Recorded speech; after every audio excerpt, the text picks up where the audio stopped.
на вашите политички соперници, условно речено, и што ви кажуваат контактите со граѓаните на терен? Вашите 2 минути.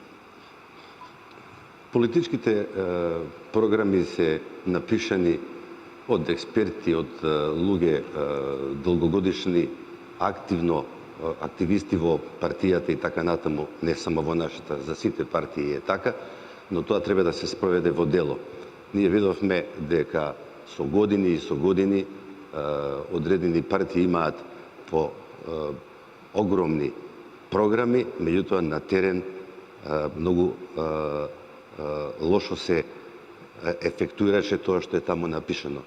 Либералната партија настапува на овие избори сама со своја програма која уште од минатата година ја засиливме, мислејќи дека ќе има избори, но пржинскиот процес траеше како што траеше. Таа е сега уште по-зацврстена со конкретни активности кои ќе ги спроведеме на дело. Ние не се расфрламе со многу средства и со илјадници вработувања, напротив, сметаме дека на програмата треба да се приде со реалност, што значи дека треба да му обрнеме најмногу внимание на човекот, на граѓанинот, кој во овие десетина години навистина е ставен на последно место, иако во многу програми тој е на првото место. Ние како партија немаме големи финансиски ресурси, ние не можеме да направиме колона на автобуси кои ќе одат од град во град, меѓутоа ние настапуваме на терен со граѓаните, од куќа до куќа, од место каде што се собираат во различни мала и ги слушаме нивните прашања и им ги даваме одговорите. Би му ги честитали ли резултатите на изборниот победник? Ако изборите се фер и навистина покажат квалитет, нема никаква спорност да се честита победата на било. Благодарам за вашиот одговор.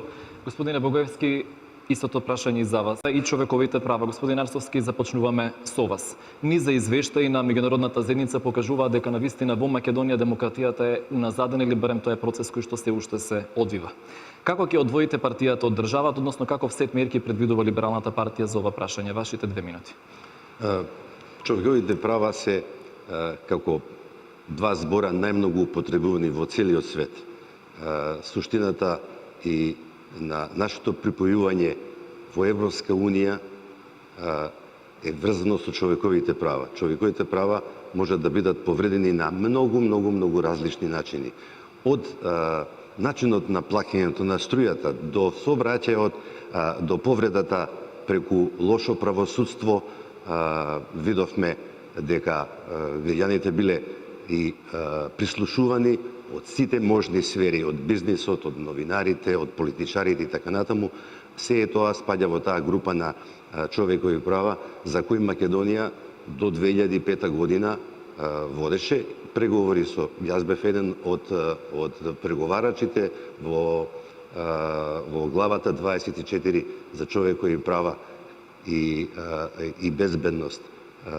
И бевме први од таа група на земји од поранешна Југославија плюс Албанија. Сега не сме ни последни. Сега чекаме и се надеваме само на некој убаво зборче од Европската Унија за да не избриша дефинитивно. Инаку, во нашата програма на прво место е човекот, граѓанинот, да му ги обезбедиме оние права кои се нормални за целиот свет, да може да оди на лекар, да може да си плати сметки, да може детето да го школува на најбезбеден начин во смисол на тоа да биде одвоена државата од црквата, а не да се вмешува на начин кој е непристоен за едно образование на едно дете. И на тој начин мислиме дека нашиот најголем сојузник на овие избори ќе ни биде граѓанинот и човекот. Ви благодарам. Господине Богоевски, истото прашање за вас, прашање поврзан со правосудството, го завршуваме со вас вашите 2 минути. Правосудството е еден од неколкуте или од трите столба најважни во државата покрај извршната и парламентарната власт. Кога извршната власт ќе се качи врз правосудството, тогаш остануваат два столба, и кога тите заедно ќе се качат и врз парламентот врз граѓаните. Тука немаме повеќе столбови, тука тој столб може само да тоне и да се движи на левата и на десната страна. Правосудството да беше добро, немаше да дојде до вмешување на меѓународната заедница и до еден навистина преседан за овој дел на Европа да ви направат специјално јавно обвинителство, кое ние како либерална партија го поддржуваме 100%. Ја гарантираме нашата поддршка и не само тоа. Од 12 натаму ние гарантираме дека за 3 месеци мора да биде направено и специјално судско оделение за да можат процесите да се завршат, дека ние чекаме навистина како либерална партија и како порака до сите граѓани и до секој единка во оваа земја да се знае што е направено, кој го направи, парите да се вратат и бидејќи познато е дека престушкувањето е направено по партиска линија, не сакаме ние партиска одговорност, тоа е еден дел. Ние сакаме одговорност во судот. Судот, само вистинскиот суд може да ги донесе правите решенија. Правосудната материја е исто така многу важна за нашиот натамошен од кон евроатлантските интеграции. Таа е меѓу првите значајни критериуми е какво правосудство имате. Доколку имате правосудство и затоа божицата на правосудството е со затворени очи за да не ги гледа луѓето кои се и како се. Политичарот не може да биде изземен од одговорност. Ви благодарам за одговорот. Продолжуваме со следниот сет прашања поврзан со вашите 2 минути економски и социјални политики на Либералната партија. Партија во својата програма и до сега она што го афирмиравме и беше многу позитивно примено кај граѓаните се трите столба: економијата, една стабилна држава и образованието и младите. Сите тие работи се поврзани, бидејќи без образование не можете да имате економија. А без економија не може да имате стабилна држава. Тоа е еден круг на 3 столба кои морат цврсто да бидат задржани.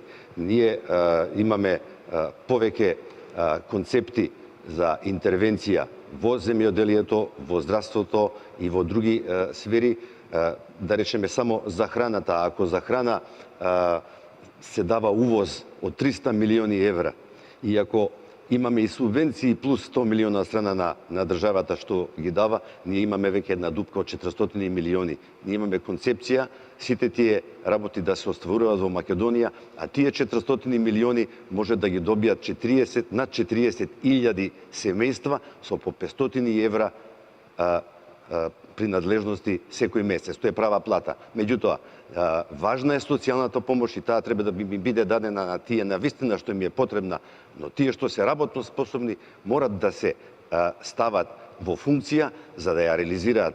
Лесно е да му дадете на еден човек еден компир, ама кога ќе го научите и да го сади компирот, ќе го нараните за целиот свој живот. Инаку што се однесува до даноците, Либералната партија даноците нема да ги менува. Ние остануваме на равниот данок, бидејќи со менувањето на даноците ќе се повредат многу сегменти во бизнисот кои онака беа до сега повредени. Важно е буџетот да биде помал, ние одиме на помал буџет од 2 милиарди и 900, а важно е парите да се соберат и најправилно и најчесно и најдомакински да се распределат во државата. Соски вашите 2 минути за ова прашање и на крајот ќе имаме по 30 секунди, односно ќе имате просто да им се обратите на граѓаните како завршни зборови. Повелете. Ако почнам да зборувам за да, вие имате и околу името, знаете дека поминав 15 на години во Грција и се потсетувам на тамошните избори, дека секогаш како прашање беше заспано и кога ќе се приближа изборите, ова прашање беше подигнувано, особено во одредени региони, се знае во егејскиот дел на Македонија се зборуваше за тоа за да се добијат гласачите. Значи, сметам дека и во оваа кампања која почна на еден валкан начин, се уфрли национализмот, се уфрли поделбата, се спомнуваат тешки зборови на предавници и така натаму. мислам дека тоа не доликува на една држава со 25 годишен веќе стаж. Ние сметаме дека на граѓаните ќе им го понудиме онај што сме го понудили до сега. И го имаме уставот, го има рамковниот договор и ние се држиме до тоа. Ние нема да нафрлуваме нови теми за да придобиеме гласачи. Ние пред се го сакаме мирот и прогресот во Македонија. Врзано за името, познато е дека Либералната партија имаше одредени иницијативи и во парламентот со една посебна студија, со една посебна платформа и сметаме дека таму треба да бидат донесени главните одлуки врзано за ова прашање кое не обврзува и на меѓународен план, бидејќи тоа се очекува како завршница да дојде во Обединетите нации кој поставија свој медијатор кој е сега некој трет или четврт поред. Еднолично мое до сега видување, што не е стајно во програмата, е дека двете страни се далеку од решение и дека Советот за безбедност би требало повторно да расправа за ова, односно медијаторот да го изясни. Ова е прашање кое ќе дојде на дневен ред во собранието и доколку го видиме таму, знаеме што да кажеме. Ви благодарам. Ние сакаме средна држава, Либералната партија оди со слоганот средна држава и консолидирана Македонија. Тоа значи дека сакаме урбана наместо професионална политика, сакаме правилно буџетирање и одговорно управување со буџетот, сакаме редуцирана администрација, сакаме интегративно општество и држава, сакаме интегрирана држава во Европската унија и НАТО и професионална дипломатија, сакаме македонски производ во секој дом на Балканот и имаме солидарен концепт за 28.000 семејства за да излезат од дуговите во банките, со нотарите и со извршителите. Ви благодарам. Господине Локвенец, завршуваме со вас вашите 30 секунди.